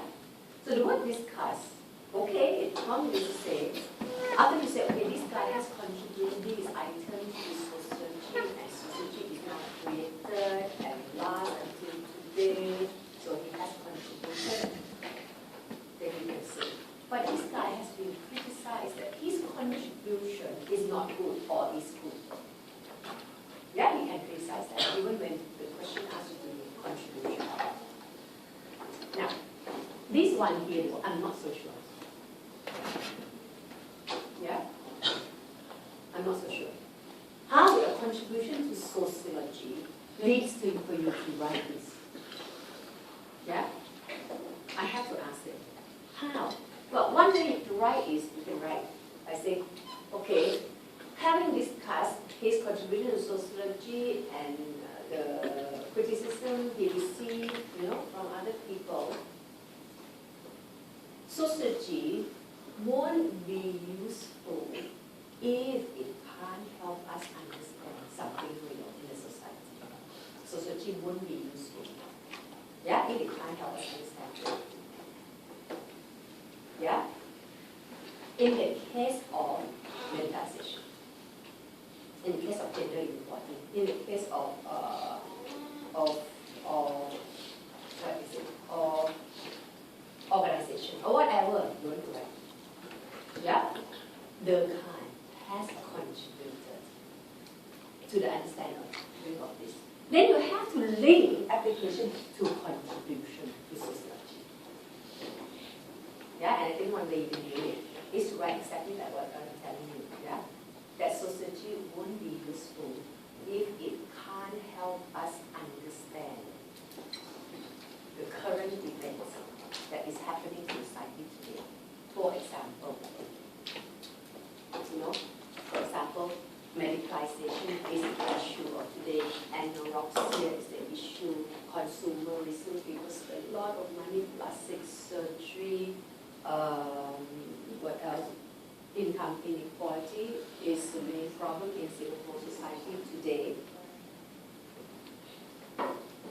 According to the Straits Times of April 2014, yeah, it is reported that the income gap between the rich and the poor in Singapore has widened. In 2013, the top 10% in Singapore earn an average of 2 million. No, just look at 2.5 now, 2 million. This is really real. 2.4 now. 2.4.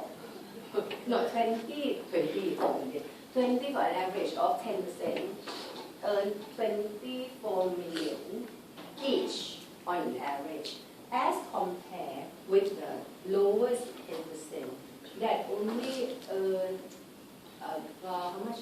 Only earn I don't know, 50,000? No, 8,000? I don't know.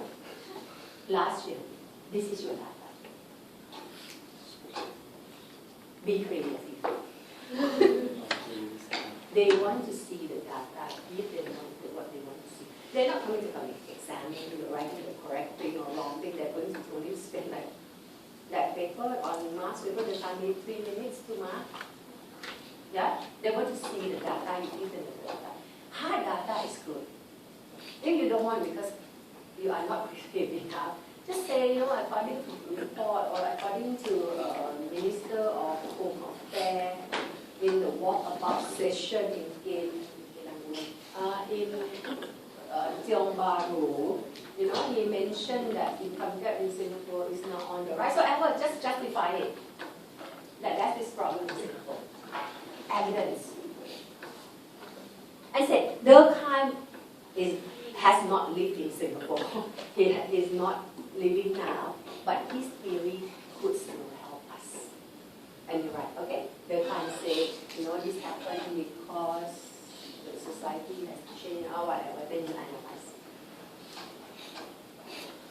Okay? So, whatever it is, you've got to prepare the paper. 2 guys, best still, structured in such a way they are directly comparable. Yeah? This guy write about 4 paragraphs. 1 paragraph application, 1 paragraph criticism, and 2 other paragraphs, 1 modernity, and 1 ontology. Yeah? Okay. Then you have the paper. Okay. Those are all I prepared for you now. Let's have a look at what else is going on. As I say, this would be something that you come back and look at it the day before the exam. From now to then, you have a week. No, I'm sorry. You have about 4 weeks, I think. Yeah?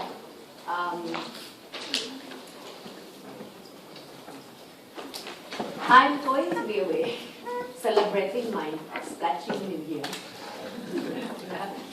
So, I think you will write to me. But you don't have that New Year. We have said 4 weeks. What do you do? If you want to spare a week for society, yeah? First, read subject guide. Yeah? If you have done the reading, if you are ready for, good. Yeah? You need to have the context first. Second, what else you do? Read all the notes that you write in my lecture. Yeah? Subject guide, I think you should just spend a day. No? You read already, right? Subject guide? This is revising, Okay. Okay. Let's give you 2 days, subject guide. Yeah? Subject guide and the note is extra. So read those. Yeah? After that, you guys have to really do this. You have to look at lecture 13. Lecture 13 tutorial have this you seen this before? Have you? Yeah, good. Some people doesn't know. Some people don't know these exist. You better go and read. What are the major theoretical arguments for and against the idea society as science without Marx? Science, non-science. I write too much. You go and read. When you go into the exam, you forget some here and there. Yeah? But whatever you name, you can pass exam. So, go back and read. Yeah, I write to you positivism, interpretivism, realism. Yeah? These are questions on theory of knowledge. Remember, yeah, write that down. Lecture 12 to 40. Yeah, contain these questions and answers for chapter 3 on theory of knowledge. Okay? There are many questions. See, after you finish reading your subject guide, yeah, after you finish reading your subject guide, you really have to sit down and look at question, answer, as much as you can. Yeah? When you look at it, look at the question first. You have the content already in here. Yeah? You look at the question, don't read my answer. Think first, how will you answer it? Yeah? And then look at my answer. Oh, what else is missing? Or am I on the right track or not? If I'm not, you can write to me, you know. Or if I'm on the right track but I don't have enough, what else can I add? Yeah? Besides this, you must look at lecture 12, writing essay, section 8. Must look at this again. Why? Because this contains question, answer. Yeah, you see, choose any one sociologist from the list below and show how he has contributed to the other sociology. This is your training question. It has been given to you before. Right? Marx, Durkheim, Weber. Yeah? Okay? And question 2, perspectives. Structural functionalism, symbolic impressionism, postmodern theory. Where's my Marxism? Do I have Marxism? Marxism. Okay? Compare contrast. Just now one student asked, compare contrast. How do you do it? You do it by thinking about what you want to compare and contrast. Then you tell them. You are going to compare in terms of 1. Don't write 1, 2, 3, you know. This 1, 2, 3, I write to try to relate to this. 1 is 1. 2, 2. But when you write the essay, there won't be 1, 2, 3, yeah? You won't list 1, 2, 3 for them. So, here, if I do 1, I have 1 paragraph, 2 paragraph, 3 paragraph, 4, 5, too many. Too many. So just now I told you, you just compare ontology. And number 3, the nature of modernity. Maybe you can do 1 more. I don't know whether you can. You have to compare contrast. What did Steve say? Do you have to compare contrast evaluation and criticism? I don't think so. I don't think so. That's why to me, the question on compare contrast, question on contribution, question on critically evaluate, that's so different. But Steve seems to think that you can prepare 1 for all of this. But if you do, make sure that you adjust it, you know. Because when the examiner reads, they don't like to see pre-sentences. Yeah, they don't like to see it. But they feel that this is rote learn answer. You have already prepared and come and return, okay? They mark you very good. Okay? If it is critically evaluate, you critically evaluate very early. Yeah, ontology. Yeah, this is materialism. This has been criticized. Quickly do evaluation already, don't wait. Yeah, because otherwise you won't answer the question. All those are description. Okay? Alright. So here, yeah, we are going to compare. One, materialism, idealism. Yeah, materialism, idealism, structuralism, action theory. Yeah, you go back and read. What are you choose as students? Max Weber, Durkheim, me. Yeah, to me, I think Max Weber. I think Max Weber. Why Max Weber? Because you can compare contrast macro, micro very well. Yeah, you can also compare contrast materialism, idealism very well. Yeah. Okay. And there are some similarities also. Yeah, similarities that they saw the same society, German society. Yeah, and that society they look at.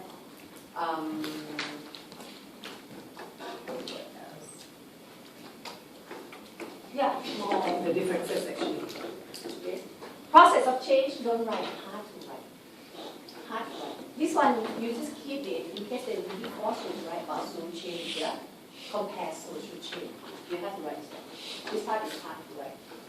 Number 1, easy. Number 3, easy, I think. Yeah, number 4, yeah, you can write number 4 or number 5. You have to have probably three different items to compare.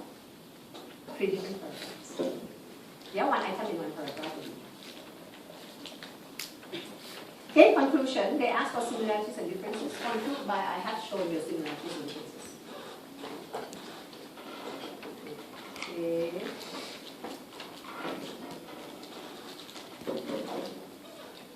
Okay. All these go back and read up yourself. I have a few more minutes. Let me have a look at.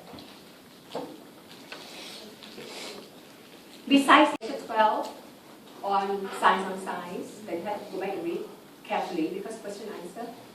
Lecture 13, science on science. Lecture 12 on this one, Marx, Weber, Durkheim, and theory. You also have to read, go back and look up question answer in the tutorial. Yeah, those are also important for you to be able to pin down how to identify, how to label these things. Do you label it as theory, perspective, concept, epistemology, or what? Yeah? Okay. Do as many questions as you can. Now, lastly, let's have a look at preliminaries.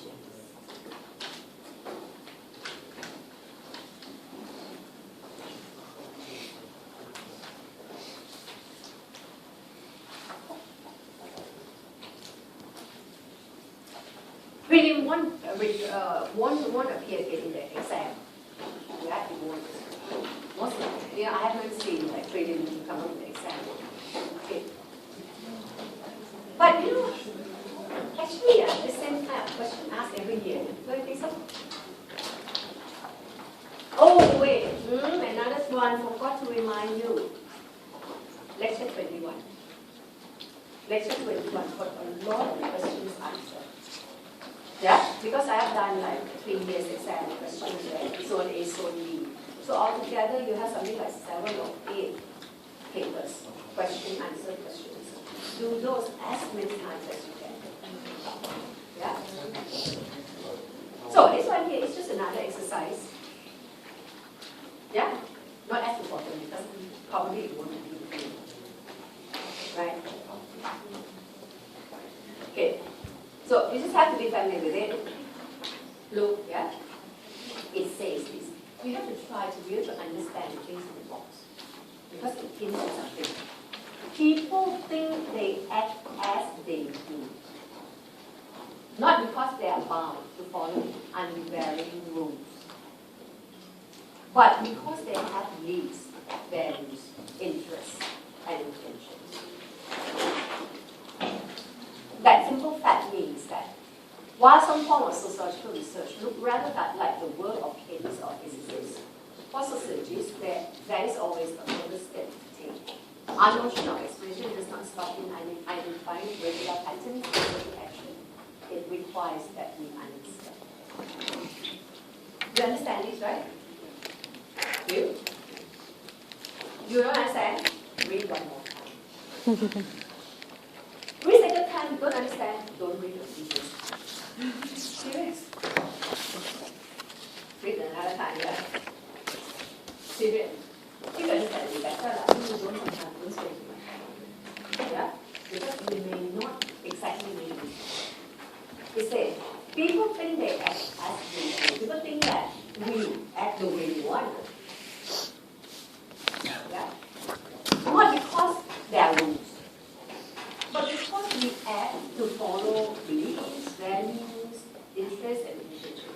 We act, follow bodies, values, beliefs, intention. That simple fact means, that simple fact that the way we act is according to our beliefs, values. That simple fact means that some societies that look at their work look like the work of chemists and physicists. Yeah, not quite right. In fact, there's further step to this. Our notion of explanation does not stop in identifying regular patterns, the way physicists and chemists do. Physicists and chemists look at regular patterns. So, our explanation doesn't stop there at identifying regular patterns. It requires that we understand. We need to understand. Tell me, Steve Bruce wrote from the perspective of what? He sounds like what kind of people? What kind of people? Structuralists, interpretativists, science, non-science, whatever. No? Which side? What kind of people would say this? Usually when we act, yeah, we don't really act by following rules. We act according to our beliefs, intention, values. There are people who think that this kind of thing can be studied like physicists study something fixed pattern. Not true. Society is more than that. Society requires that we understand. Who will be the type of people who say, okay, the work of physicists and all that is not quite right in every society, you know, we need to understand. What kind of people say that? Interpreters. Those non-science. So Steve Bruce did actually write from out of non-science perspective. Yeah? He rejected the idea that, okay, those positivists that try to identify pattern regularities, try to identify the rules, those are not study of society. Study of society requires understanding. Yeah? Then they ask you, what is meant by understanding? Identify two methods. In fact, what is meant by understanding should give you 2 marks. Yeah? Identify two methods, give you another 2 marks. Okay?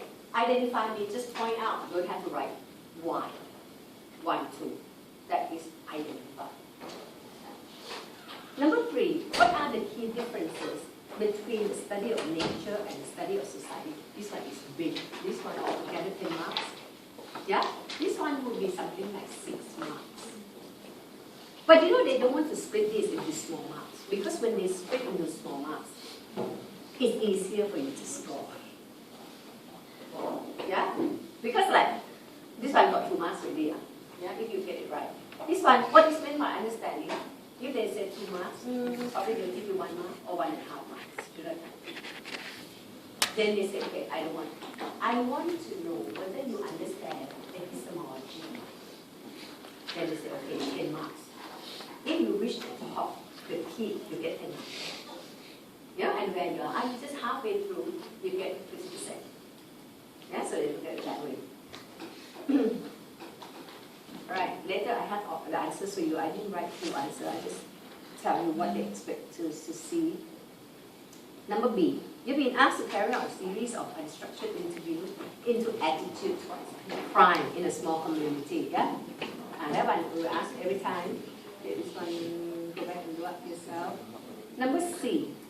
This one here, 8 marks, very short question. Explain the relationship between socialization and identity. Yeah? Just now I told you, yeah? 8 marks. What do you write to get 8 marks? 8 marks is almost a page already, something like 3/4 page. What do you write? You write competing perspectives. Macro one. Yeah? Okay, later we look at that. Number D, explain and illustrate. Usually it works this way. 6 marks, explain you get half, illustrate you get the other half. So if you don't have illustration, the full mark is only 3.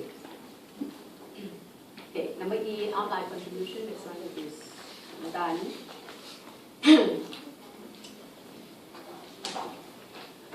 2A. Compare any two theories which attempt to explain process of globalization. I don't know why they have to write the word process. Globalization is itself a process. Yeah, so I'm not so sure what is that process they're talking about. So, you just compare two theories because globalization is a process. Yeah? Then you have to say, okay, globalization refers to the process, that the world become connected. There are many ways we can look at this process. What causes the process? How the process looks like? Is it slow? Is it fast? Is it reversible? Yeah, okay, we'll look at globalization, organization next time. If you have anything that you want me to do, I haven't prepared my note for globalization organization because I usually wait until I sit for the revision first. You know, and when is this? The day after tomorrow? No, tomorrow. No, the day after tomorrow, Friday. I'll be sitting for Mrs. Gosling. I'll see what she has for you. In fact, this year, I have requested that she does 2 things. I don't know where she has done that. One, I told her to do organization. And I told you not to give you any more things. Just to use the material in the subject guide and teach you to answer questions. Yeah, and I even posted 2 questions for her. You know, about structure and about operation. No. Yeah, structure and function or something like that. Yeah? Has she done that? Another thing I have asked her to do is, I said, globalization, you guys don't have much problem, but because there are so many theories, so you guys are bombarded with all these theories and you don't know who to choose. So I told her to help me choose. Yeah, so I think she has done that. Okay? So I'm going to sit for her lecture, and after that, I'm going to prepare my own notes. If you have anything that you want to tell me, you email me so that I can include in my next session. Now, this one here, compare contrast, ask all the time. Another one that you always want to prepare is the idea of nation state. Now, this one you have to prepare it. Because it is very common that nation state is the villain. Is the villain. Whenever nation state comes in, it prevents globalization. So, idea of nation state, you have to understand that. Yeah? Okay. I won't have much time. I need to let you see one more thing, and we'll go through it quickly together. Here.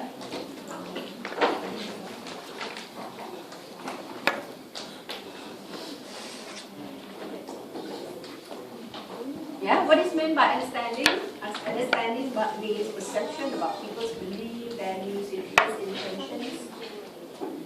Write another one. Yeah, write another one. Write some more. That can be acquired by flashing. I think flashing is a good word to put there. Yeah? Yeah, that can be acquired by flashing. If I were to add, can I add? Good.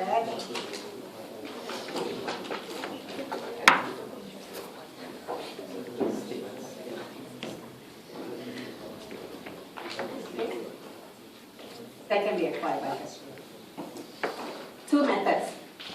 So you guys got presenting, right? PO and unstructured interview. 2 methods in order to understand. 2 methods used by the interpreters. Yeah, and then study of nature and study of society. Yeah, this one you have to write from the point of view of intelligence.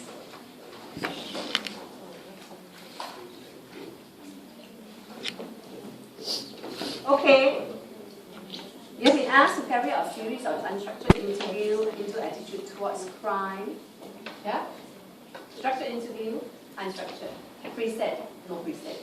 Quantitative, qualitative. One thing you have to do is to link with crime in small community. Okay. Identify, this is the one that Steve said you got it wrong. Identify some of the key advantages. I say high construct and ecological. He said this is not right, but I said it's right. So I got to clarify this with him. Yeah? Definitely it is high in constructability because you haven't prepared any questions. Yeah? There is no definition problem. But ecological validity, I think it is high. Steve, don't you think so? Explain relationship between socialization and identity.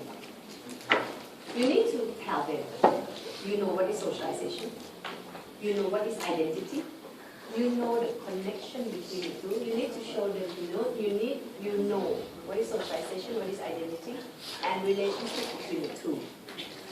I.e.,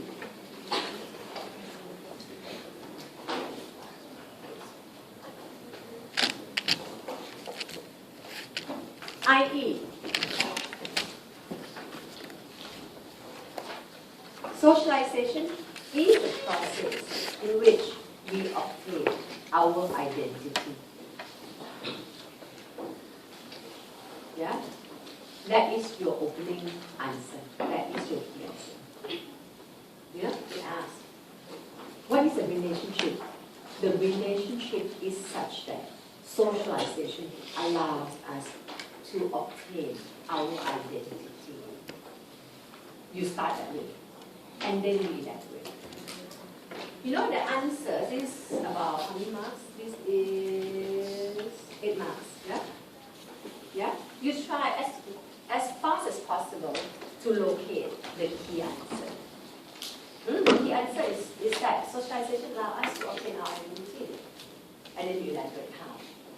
No, socialization means this and that and that, and Steve said you need to write about primary socialization, secondary, simply because it's not directly needed, but if you write, actually it's not wrong. It's just that you don't get marked.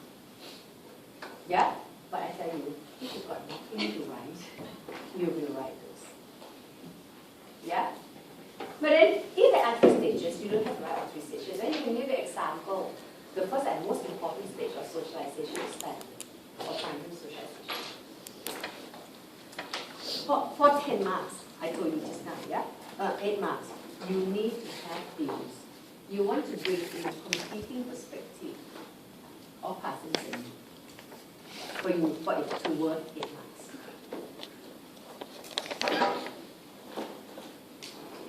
All these explain and illustrate. Usually must give example, yeah? Gender, organization, yeah? Social construction. Yeah. Okay, I mean, yeah. Okay, and I guess it's done with the rest of it. See these are question 2, similar to last year exam. And I have a lot of things for you to read out. You know? So this time you should get quite high on prelim. But you know what? You won't get very high on prelim. Why not? Because there's a myth. That's a myth. That after your lecture comes from give you revision, you become enlightened. Okay, see you next week. Put globalization in the context of social. Because globalization refers to the process of change. Yeah? Human being has lived in this world for about 12 million years. So, from the beginning, we formed society, yeah? We always live in a group. Nothing much changed. Change was very, very slow. For the past many million years, something like that, the change was very slow. That type of society, sociologists call it pre-modern. Up to 19th century, something happens people don't know. When Weber called rationality happens. Suddenly we have science.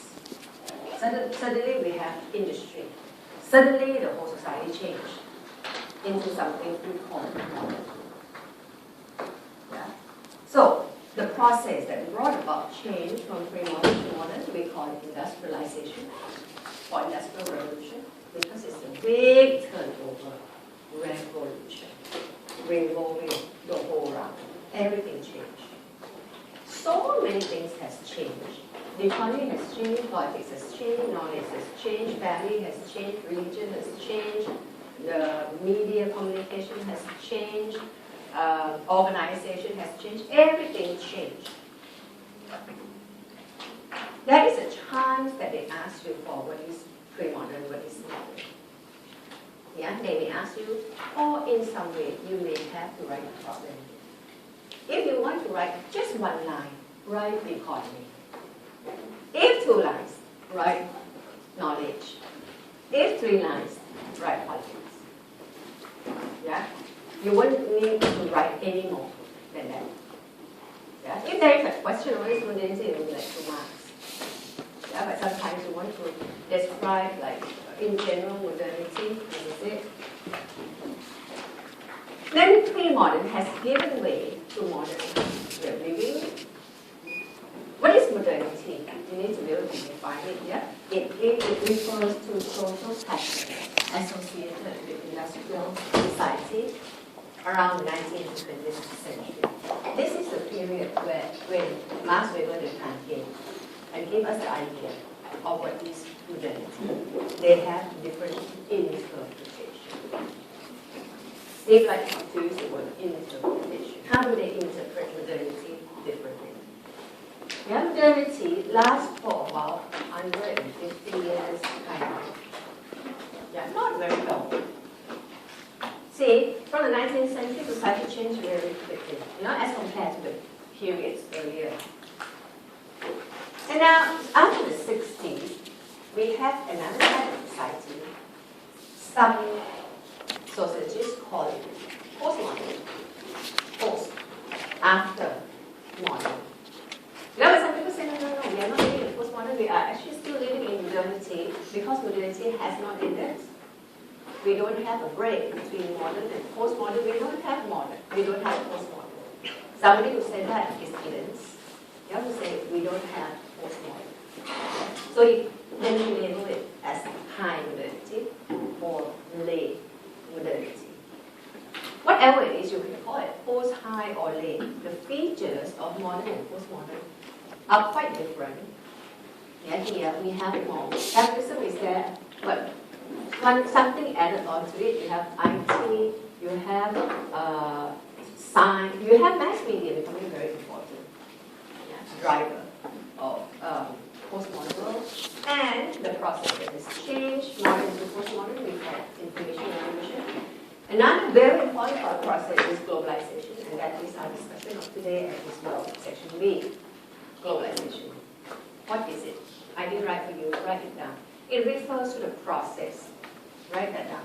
It refers to generally, globalization is a debate, what it is. But generally, it refers to the process that creates the interconnectedness of countries around the world. That generally it refers to the process that has created the interconnectedness of countries around the world. Yeah. So nowadays, something different from before the 60s. The difference is we have this interconnectedness of countries around the world. Yeah, we see countries are so connected. When people look at this connection, most people look at the economy. Most people. Yeah, globalization for a lot of people is about the economy. Yeah, But then later that people will come and say, no, economy is just one aspect, there are so many other aspects, there are so many drivers. But then when people look at countries so connected, they start to debate. What do they debate on? One, whether it is economy, culture, politics, or what? The drivers. Yeah, generally that's what they debate on. Also they debate on whether it's new, it's old, it's fast, it's slow, it's inevitable or not, is it going to retreat? Yeah? That's another one. That one, if you hear me saying that, you think of health technology. Health and all, the skeptic hyperbole and kind of thing. Yeah? Even though Mrs. Gosling said don't pay attention to that very much, what she tried to tell you is that no need to label it, because students usually like to, they are very rigid, When you have it in the subject guide, this guy is skeptic, you really push for the skeptic. What she tried to tell you is that don't have to be so rigid. But to say ignore it, you can't ignore it, because it is an ongoing debate until today. Yeah, until today people are still talking about whether it's going to end or not. Do we really have it? Is it going to retreat or not? Is it new or old? Is it inevitable or not? All these are debate today. Yeah? People also debate on whether it's good or bad. Yeah, some people say it's good, it's going to bring prosperity to the whole world, the whole world is so connected. Some people say it's bad because it is the exploitation of the rich country, over the poor country. So there are many types of debates. Yeah, I just mentioned 3 different types. One, the driver. 2, whether it's new, it's old, it's inevitable or not, according to health technology. Look at these debates and say, okay, these different debates, these issues, they seem to form different groups. Yeah, let's split them into 3 different types of skeptic hypotheses and transmissions. Yeah, but of course, all this debate was there before even health came, and then stuff typology. And I mentioned another type of debate is whether it's good or bad, or the consequence of it. This last one is not in your subject guide. But the subject guide don't have that. Yeah? The subject guide that's about, it's about driver, about health and all the typology, skeptic hyperboles, that kind of thing. Yeah? They don't have to think about whether it's good, it's bad, but you can't say, okay, they definitely won't ask you, Yeah? They may even ask you, now I hope that this year being the last year of this syllabus, being the last year of Mrs. Gosling, yeah, hopefully they are more generous, okay, and try to pass you. Yeah.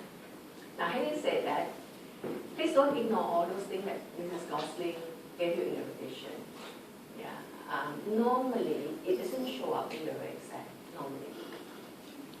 Yeah, normally, like whatever question she did in the revision, it usually doesn't show up in the exam. Yeah, and it is understandable. Because SIM is the only center, that has your revision. Yeah, so if there's some kind of leak, question leak, not very nice, right? Yeah, so usually it doesn't happen. But this year being the last year, I don't know. And also being the last year of Mrs. Gosling, so she may not care very much, really, or not know about that. Well, she said, no, I didn't set a question. No, I didn't set it. They've just been telling me for the past, 20 years? No, I didn't set a question. But I don't believe her. I think she's the one setting the question. Yeah. Okay, so, okay, I'm going to bring whatever she said. I was there sitting, and positive I didn't attend this lecture because it's usually, quite straightforward, Stephen, quite straightforward, and easy to understand. For Mrs. Gosling, I went there to try to help you listen and see what she has to say. Yeah? Her lecture interesting, but hard for you to capture sometimes because she goes quite fast, yeah? And sometimes she think about something and just say, and then she didn't elaborate. And I said, what? When I was there, she would say, okay, power. It depends, it's power to or power over, and then she just stopped. I said, what did this say? What do you mean? hours worth. You know, so, okay. So, generally, you have to know the feature of pre-modern, modern, postmodern, being able to describe it briefly. Yeah, you need to know that. You need to know what is globalization. Among the drivers, there are many drivers. Technology, economics, politics, culture, and others. This is the debate. Different theories emphasize different aspects. Those people who emphasize economics, like Claire, yeah, didn't say politics is not important, they say it's important, but different searchlight. Remember, people focus on different things. Yeah? Even though they may not have said technology is important, they may not have said that. Nobody would have denied technology is important. So implicitly, you have it in there. But the emphasis is different. So different theories emphasize different things. Technology, you know, is Castell. Economics, you know, is Claire. Politics, you know, is something like Stanley Hoffman, Michael Mann, Linda Weiss, and David Held. Culture, you know, is Apadurai, it's Robertson, it's Giddens. Yeah? And you have other things like Lucian, like Riz. You know, these are back. Yeah? Never mind, later will come. Different people focus on different things. So later you have to capture those things. And for you, you must also have examples for all these. Yeah, you must have examples. Two for technology, two economics, two politics, two culture, and two arts. Others may be not so important because most likely you won't be writing about it. Yeah? So, technology. You have to have, these are examples, computer, internet, Skype, Facebook, economics, these are examples, Microsoft, Apple, supply chain, forex market, politics, you have the WTO, World Bank, OPEC, you have the Bali package which came out in the last year, we'll talk about that later. Yeah, culture, we have McDonald's, Madonna, you have like K-pop now, for example. These are all your examples. You have to have at least two. How will you make use of the examples? Yeah? You are going to debate on it, write about the debate of these people, pretending that you know them. And this is what this guy will be saying, this is what another guy will be saying. Yeah? And then you have to bring example. How do you bring example? Normally example is broader when you want to support one guy. You can't be saying these two are debating. Yeah?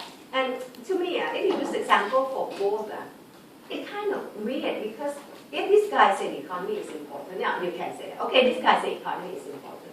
It is important. See forex market. Yeah, you can say that. Yeah? This guy said economy is not as important as politics. Yeah? And you say, this is also true. Yeah, but wait, this is also true now. Look at my example. Yeah, that the WTO just came out with the a mandate about what about they are going to actually really open up the world trade or whatever. You know? Yeah. So you get example here. You get example here. In fact, in the end, you should be taking a position, you know, by right. Yeah? By right. So after you give this example, give that example. What would be your judgment? Yeah. That would be an ideal case. Yeah. So, to me, actually, example can be used in two ways. You can use example for both arguments, your example. Or you can use example to support one of these. Yeah? So, for example, is it new, is it old? You can't be saying it would be an old, right? Is globalization new? You can't be saying it. This guy says it's new. Yeah, you can give his example, yeah? This guy says it's old, you can give that guy example, right? Yeah? But then finally, your own example should be one of these. Which one? Which one is new, which one is old, isn't it? Yeah, you can't be saying, I agree with both that it's new and it's old because it's contradictory. Yeah? Now, I'm confused. Actually, I'm confused. So, what you do is this. You give example. If you can, the example that theories have for you. Yeah, you try to give those examples. Yeah. If you somehow you think that you can support, well, just try to give examples. Okay, later when you look at the questions and then we see, yeah, how to deal with all these examples. Yeah. And so for now, before we do that, I have to warn you, you have to have examples for all these aspects, so that because in the paper that you write, the examples is very important, and I'm going to reinforce and emphasize that if you don't have example, you don't write it. Don't write about that point.